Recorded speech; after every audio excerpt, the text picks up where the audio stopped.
Miami, Miami, Miami. It feels like Miami.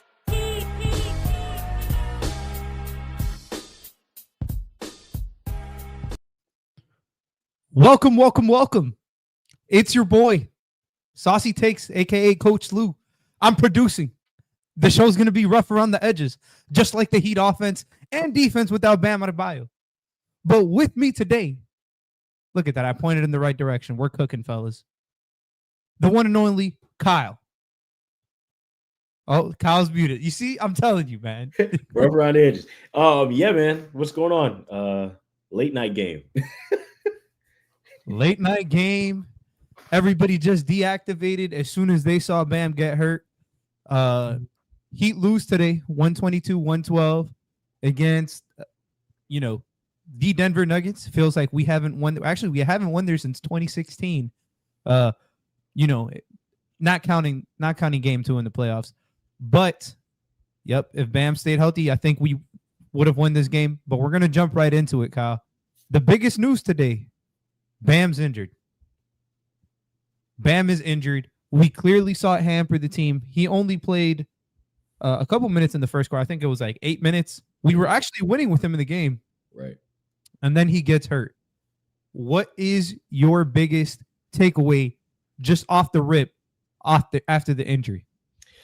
So I think the energy changed for them. Obviously, they tried to be resilient about it. I could tell that they were just trying to go through it and just continue to play. I'm sure they still didn't know what was going on with his foot afterwards. And then I really want to point out the pacing slowed. Like Bam, whether that's inbounding the ball and getting it up the floor fast or rebounding, that we'll get to that. But just the rebounding and then pushing pace to get up the floor and get guys initiated into whatever sets they're going to run.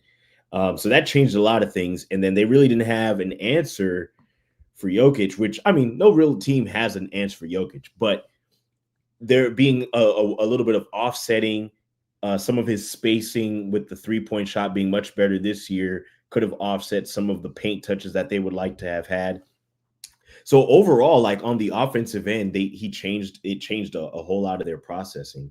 And then defensively, I just talked about the rebounding. They got out rebounded by almost 30.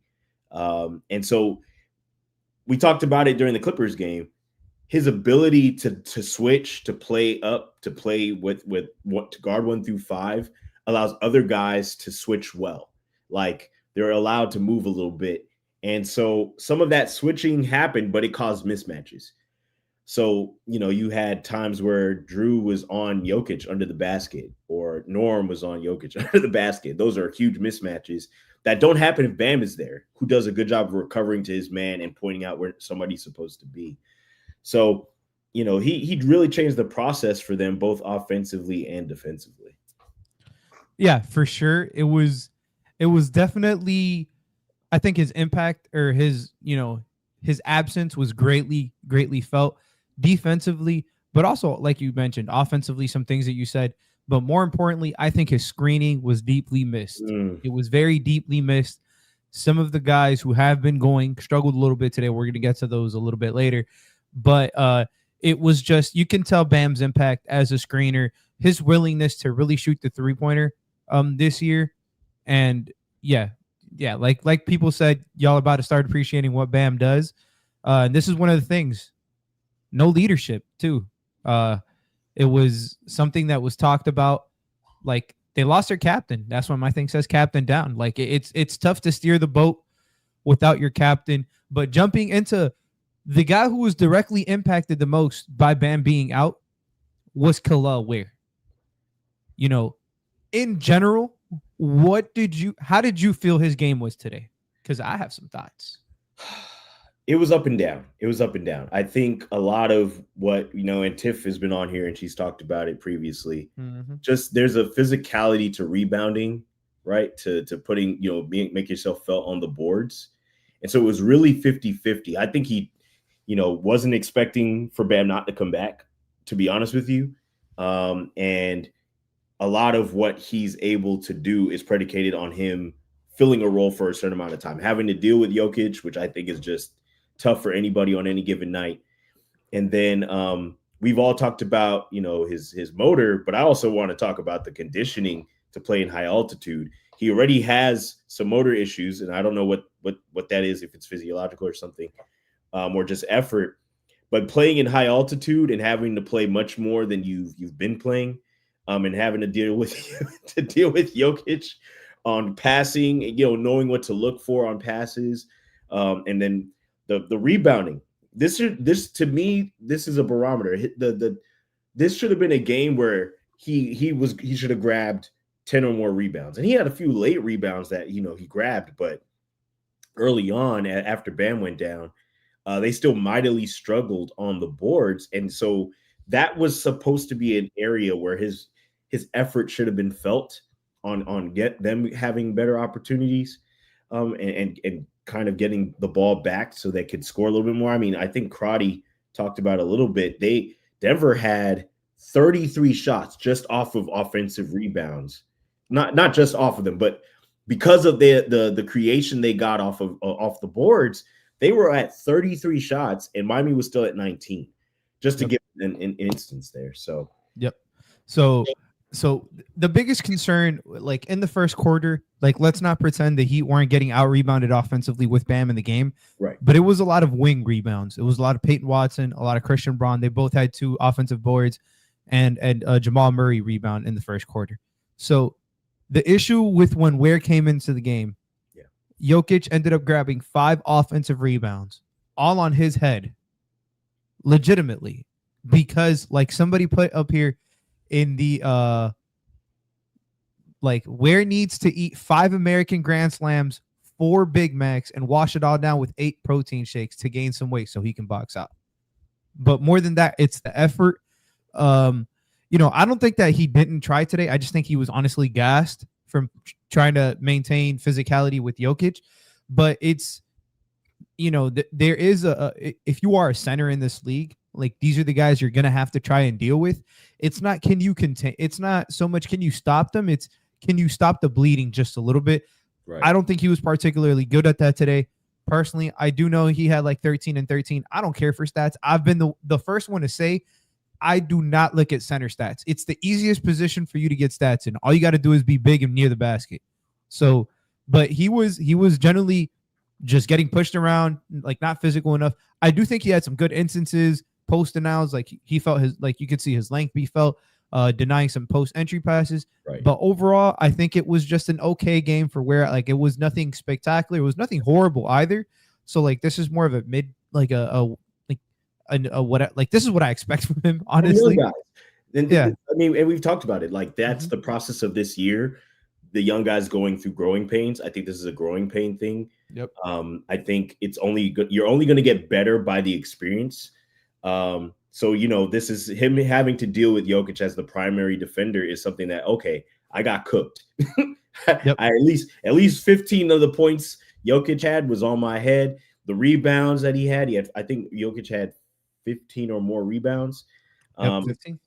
And so it's just one of those things where he's like, okay, what on the film can I learn from this? And be better as a professional? Like what ways can I improve, not just effort, but like the process of it? Okay, my team needs me to rebound more. How can I do that and be felt more? How can I box out? Maybe is it technique that needs to be changed? And how can I get like better at that? So overall, it's a learning thing. That's really what it is at this particular point. Yeah. And speaking of a learning thing, and just speaking of honest improvement, there's a couple of guys I want to talk about because the Heat were really out of this game for a lot of it, but they kept having pushes. They kept having pushes to come back into the game. Mm-hmm. And I think personally, in large part, it was due to these 3 guys. It was due to Wiggins in particular, JJJ, and Davion Mitchell. Mm-hmm. I want to start with Wiggins because I've trashed Wiggins a lot. And I think he's deserved it. However, today, in my opinion, I thought he played very, very well. Recently, his last three games have been a lot better compared to the first 3 games of the season. Agreed. Like actually attacking the rim, getting to the paint, forcing the defense to help. He's hitting most of his shot. I don't even know what he shot today, but it felt like he was shooting good, if I'm being honest. Let's see. Wiggins shot 9 for 13. Yeah, 9 for 13, 3 for 4 from 3, 59%. which helps. But one of the biggest things that I'm going to talk about is he was actually moving the ball and he was doing things within the flow of the offense. He wasn't hijacking the offense. He did it a couple times, but 2 is a lot better than 12. And that's what it's been feeling. So today he was a little bit more in his zone. Just in general, like I thought Wiggins had a pretty decent game today. Obviously he was matched up with Aaron Gordon. That was a tough matchup for him defensively, but I do think he tried. Like it wasn't an effort thing. Were you just in particular, how are you currently feeling about the Wiggins and JJJ room being like the, our 3-man, like our small forward, whatever you want to call it, like our wing room? Wings that they're playing on both ends. So Wiggins, I think, was decisive and just gave them a little more scoring punch. He looked to post up mismatches when he had them and just looked to be And it was mentioned on the broadcast, like he has a good track record against Denver. I don't know what it is about Denver, but really just tried to play within the offense, tried to play disciplined, tried to stay active on defense. He had two steals and a block. And so there's the effort for them trying to try to like just put his imprints on the game. And I think Spose also talked about it. Just little moments of trying to just, here, I got an offensive rebound, or I got to stop, or I'm jumping the passing lane and I got to steal. Just little things like that you want from him. He's not going to be the kind of guy who's going to be ball dominant and be effective. You need him to cut. You need him to play around the glass. And then you want him to guard other guys. And so his physicals allow him to guard an Aaron Gordon, which, again, that's a tough matchup because I think Aaron is just a physical guy and plays to his size and is agile as well. So now to shift from him to Jaime, what I like and what I have liked is him still just being decisive. All night he just tried to be decisive. Hey, I'm going to go to the basket. If I don't have something at the basket, I'm going to pass. They did try to crowd the paint a couple of times throughout the night with a little bit of zone that they highlighted. Yeah. But overall, his process was still the same. Hey, I need to pry open space for my teammates to make plays. If I get to the basket enough, can that open up things? And so I don't know if that was maybe his process, but he just was aggressive at the basket. A lot of layups made, which I know that's probably crazy. He's a basketball player, and I'm sure someone's gonna be like, why are we lauding him for layups? But the process of year 2 to this year, he's really just been better at finishing overall. So yeah. He was doing a really, really good job of actually hunting down these mismatches when he had a smaller guy on him. If the defense was backtracking or whatever, like he was actually getting to the rim, reading those really well. Hit a couple of tough, like in between shots, push shots, or like a little bit of a fadeaway. He shot a lot of threes today. I'm cool with that. He needs to continue to shoot them, I think, to really take his game to the next level. Yeah. But just in general, I do think that Jaime had himself a good game. And another person who just continues to have themselves good game is Davion Mitchell. Yeah. Like he, say what you want to say. He just has a way to make plays when they mattered. In that third quarter, it was him and Wiggins really keeping the team afloat, especially when they felt like they were out of it. He got so many isolation baskets, getting to the rim, finishing around the rim, like doing so much that honestly, it's a breath of fresh air. Like I will say, the Heat lost this game. I'm going to be honest. As soon as I saw Bam questionable to return and I saw he wasn't going to return, I inked in the loss. Like the loss was penciled in because we never beat Denver. But once I saw that, I said there is no way in hell a team with Kel'el Ware. And then I was trying to see who the Heat were going to throw in at center. They threw in Kashad Johnson. Let that Kashad Johnson. Because Golden is down in the G League right now. Not that I think it would have been any better. That shit would have been worse, man. Like this team needs a backup big. I don't know I don't know who convinced them that this big room was fine and all fine and good and dandy when your big room going into the season was Bam Adebayo, no complaints there, and the backup to him was Kel'el Ware, who you have been consistently pushing and trying to push his buttons and stuff to see if he activates and wakes up. And then the guy behind him was Vladislav Golden, a guy you gave a two-way to who didn't play a lot of summer league minutes and was behind Dane Danger and Precious Achua, who you cut in the preseason. Like, what's the thought process? And then they have Tyler Smith there. They have Charles Bassey get cut. Like, they look at all these guys. They cut Precious. I would have rather seen Precious out there today. I agree. They cut all these guys, and I'm looking at it, and now Kel'el Ware, when Bam got hurt, Kel'el Ware was looking around in the empty room like it was the Fresh Prince of the Fresh Prince of Bel-Air. Like, it's just me in this, man. I felt so bad for him. But back to Davion. I'm sorry, I had a sidetrack. Back to Davion. He's been great. Like, he continues to be great. 10-9. I only think he had 3 turnovers. 3-to-1 turnover ratio. You'll take that for your point guard. He leads the league in assist to turnover ratio. Like, he is the epitome of a floor general right now for this team, and they really, really, really, really appreciate his minutes. Well, he's steady, right? And that's what you want from your lead guard, is just to be steady. We talked about it on the last pod. We're not expecting 20 a game from him. And we don't really even need that from him. We just want him to control pace, control the offense, get guys set up. I even think of the play. We don't have any clips tonight, guys. So for those watching, we don't have any clips. We're clipless. But I will say the pass to Ware that cut a little bounce pass that made it easy.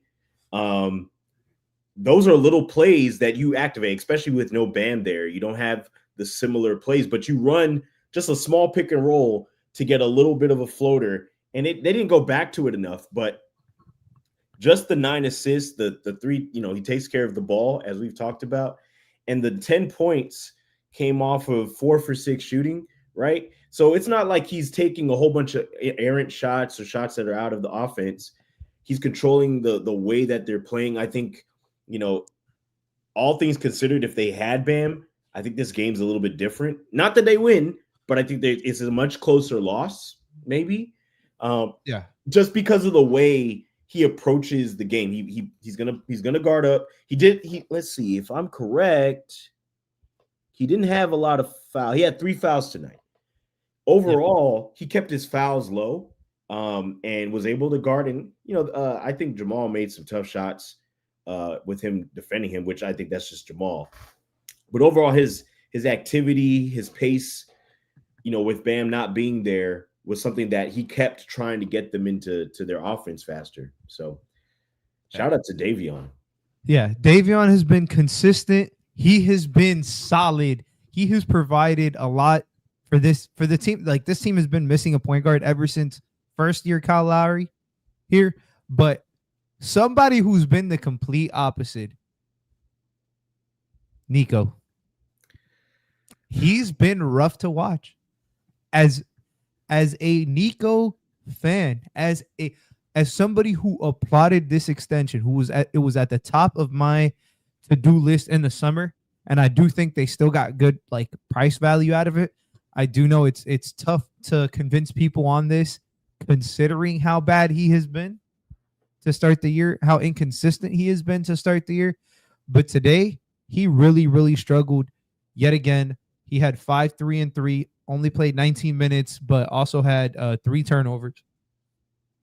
And what do you think is wrong with him at this point? Because I have an opinion, but I'm curious to know, what do you think is wrong with him up until now? I don't think he knows what he's supposed to be doing on the floor when he has his minutes. The one guy that I believed would thrive in the pace that they're playing in and the change of offense has had some challenges acclimating to what his role is supposed to be.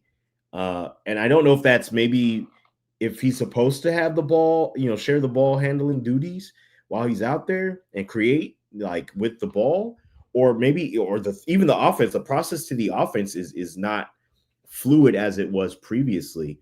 The three ball is something he's going to take. Okay. But just the process of him getting to his offense has not been a fluid approach. And so I think that's the challenge with him right now is just not knowing what is it he's supposed to do as far as his offensive contributions. Yeah, he can take the three, but that's not the only thing at his size that we should be getting from him. There should be some touch around the basket. I'm not saying he needs to post up every time down the court or anything like that. But the process to his offense has not been fluid. It's really choppy. And so it's been awkward. I do think that he'll pull it together. He shot 1 for 6 tonight. So it's, again, I think of a lot, maybe some of it, you could, I don't know if this is part of what you're going to allude to, but I think he's thinking too much. There's a lot of like, and maybe and that might sound like there needs to be the opposite, but I think he's thinking too much. He's in his head out on the floor. And when you're in your head, you're not on the floor. You're not present for what needs to be done on the basketball court. And so that's the process right now. Like, I don't think he understands what he's supposed to be doing on offense, really. Yeah. So it goes back to, like, in my opinion, there's a couple of things that have always been a concern for Niko. Like, it just things that he doesn't do as well as others. One of those things for me is move without the basketball. And if you don't move well without the basketball, how can you counter that as somebody who doesn't move well without the basketball? When you have your spot up threes, you have to hit them. And those two things are not working for him right now. His spot up threes are not falling. He's taking some very difficult shots too. But in particular, he is being utilized to move around the perimeter, but he is not being utilized in no roll actions. Nope. No screen actions. No. And barely any post-up actions. In my opinion, I think this is where Niko is at his best. Personally, like when you put him in these screen and rolls, either as a short roller, like he just needs to be involved in the main action of the play. If you have him sitting somewhere else and apart, that is fine if the jumper is falling. When the jumper is not falling, you see him struggle a little bit. His stiffness on the drives has been a little awkward. His handle feels a little flimsy too right now. Like it's not too solid. But like just in general, I will say, at least defensively, I have not felt like he's been bad whatsoever. I actually felt like he's been very improved just in general. And I do think the effort is there. I think the biggest concern with everybody right now, and rightfully so, is his inability to put the ball in the basket and to take care of the basketball. Where is your confidence meter on this, like, fixing itself? I would say right now I would say 80%. I'd say 80%. I just think a lot of this is fixable. Yep. I'm not going to get too high or too low on him. I guess people don't remember this. Niko's not anywhere near 24 yet. He's not. He might be 22 next year. He's 22, right? He just turned 22 this year. Just turned 22, and so there's, to me, I don't want to put all these hypes on him because I think people have weird expectations of what his game is supposed to look like. But I believe there's obviously talent there that can be utilized, and maybe he needs to cut more because if Pell can cut, Niko can absolutely cut. Like he's 6'10", he should be able to cut and get to the basket. And I watched him during the EuroLeague games and or FIBA games. He moved without the ball. His process to getting offense was completely different than what it has been here. And I'm not sure what there's some dissonance there, but I think it's fixable. It's just film and pointing it out. He seems like a coachable guy. And it looks like the coaching staff just wants him to do well. So yeah, I would say about 80%. I will say some of the difference between him and those FIBA games is he used to have this guy that we played against today over there. That guy's incredible at basketball. Yeah, he has almost the same name. They just switched the V for a K. Jokic. That guy is incredible at basketball. But realistically, like Niko just needs to get back into his own, because I do think he still got it. Like I don't have concerns with him long term. I'm very confident in him recovering from this. And it's not like his issues are predicated on effort, motor, or any of those things. And defensively, I still feel I still feel like he's being impactful, like not really getting burnt. It's just some of these offensive things and taking care of the basketball, putting it in the basket, he needs to get better at. One of the very last things I want to talk about today, guys, besides the Heat have a game on Friday, we have over 100 people watching right now. Please sub, like, share, tell your cousin, tell your grandma, tell your neighbor, tell whoever you want to tell, please. And if you're listening on the pod, you're our favorite. Shout out Alf. He says that all the time. But one of the last guys I want to talk about today is Norman Powell, because in my honest opinion, this has been his worst game. Yeah. For me. Even with the 23 points. Granted, 23 points on 14 shots is still incredible. It is still incredibly efficient. I just think his process today was really, really impacted. And I think a lot of the self-creation, like a lot of his turnovers are on trying to do too much when he dribbles. And he tried to do a little bit too much today. I think that was the biggest. I think he was the biggest. Like his efficiency was the biggest, took the biggest hit out of everybody today that was in the starting lineup with Bam going down. Yes. Like I felt that as soon as Bam went down, Norm really, really, really, really tried to do a lot. And it just felt like he was, just trying to overcompensate for the lack of offense that was, and rightfully so. Like it's okay. Yeah. It was just like, did you feel the same today? Like somebody mentioned in the comments, he had no assist. Like I agree. Like I just felt like he felt like the scorer role was on him, and that's totally fine. It was just like I felt like his inability to really, and plus they kept putting, like they were putting the Christian Braun on him. They put Aaron Gordon on him. Like they were putting Peyton Watson on him. Like they were throwing all the tough matchups on him. That's perfectly fine. But him without the screening of Bam, you can see a little bit of the struggle. Yeah. And I think when you consider this offense and the process that they approach to getting Norm his shots, a lot of that is predicated on Bam setting screens. A lot of it, like he comes off some of it is off the nail, some of it is coming off curls, and without somebody who screens, and I think that's maybe another thing that I think Ware needs to kind of up is his screening. The screen is to create a spacing for your offensive player. So it's not for you to roll, it's for you to set screens. I think screen assist is something that Bam probably doesn't get lauded for a lot. He creates one of the best in the league opportunities in his screening. And even when he rolls with intention, so that if the person is going to give the ball to him on the roll, he's able to make either a pass or he's able to get a bucket at the basket. And so without somebody to really screen, running some of those actions without that really does impact how you get your shots. I think he was, if I'm looking, he's 5 for 15. They did tough matchups for sure. They threw all of the best defenders at him because they knew he would be the focal point. But I thought a lot of that process of them getting to him and some of those shots that he's gotten over the last couple of games really just happened over in the ones that he played, because he didn't play against the Lakers. But a lot of it just shifted, and I don't think he was able to get to a comfortable spacing or flow that we've gotten used to seeing him play in. So I actually have the stats. They played 8 minutes together today, right? This was just an eye test thing. I just looked up the stats while I had asked Kyle, and he was speaking on Norm.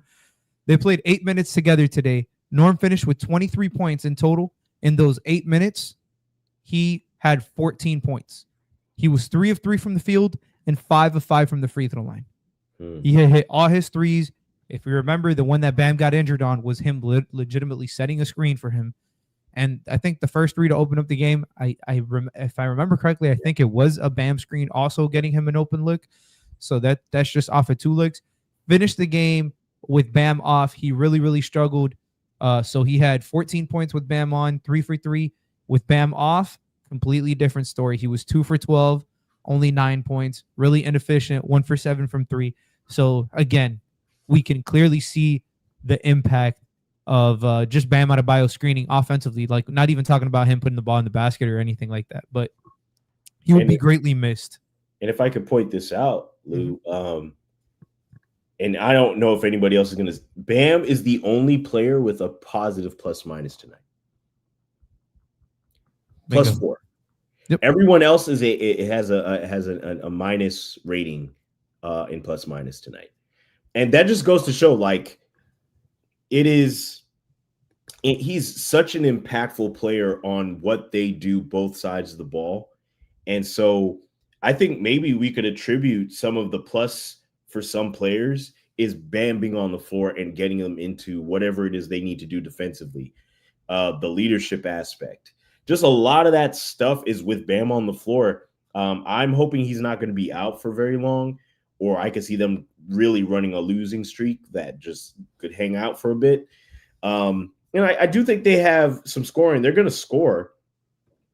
But overall, this game really just kind of gave a large emphasis on how, and Bam only scored 2 points tonight in 8 minutes. It's everything else, guys. It's everything else. I hope everyone understands how important he is to this team, man. Yeah, super important. And you know what else is important? I don't care what anybody tells you. The NBA Cup, guys. The NBA Cup, the Miami Heat will open and we will have coverage. I will not be producing. I will be boots on the ground at the game, trying to see if I can give Niko instructions to a barber. Please, somebody get this man's mullet off of his head. He will. I think that's what he's missing. Some speed. It's just the hair. It's weighing him down. Trust me, mine is falling off. I feel faster than ever. I don't like the haircut at all. But yeah, but the Heat are playing the Charlotte Hornets on Friday. The NBA Cup's going to open. Get ready. Get some sunglasses. The red court is going to blind your eyes. I guarantee it's the ugliest things ever. I hope they fix it. I have no intel how the courts are going to look today, but it's going to be bad. It's going to be. Oh, look, somebody said, oh, wow. Shout out What Figs said, man, because he said the same thing I said. It's going to be a disgusting sight. I don't know what's going to be more disgusting, the courts or the fact that Bam might not be there on the court, but it's going to be tough. Regardless, thank you guys for sticking with us. We did a quick and dirty 30, as we like to call it. That was also my nickname in high school. All right, guys. Peace out. See you on Friday.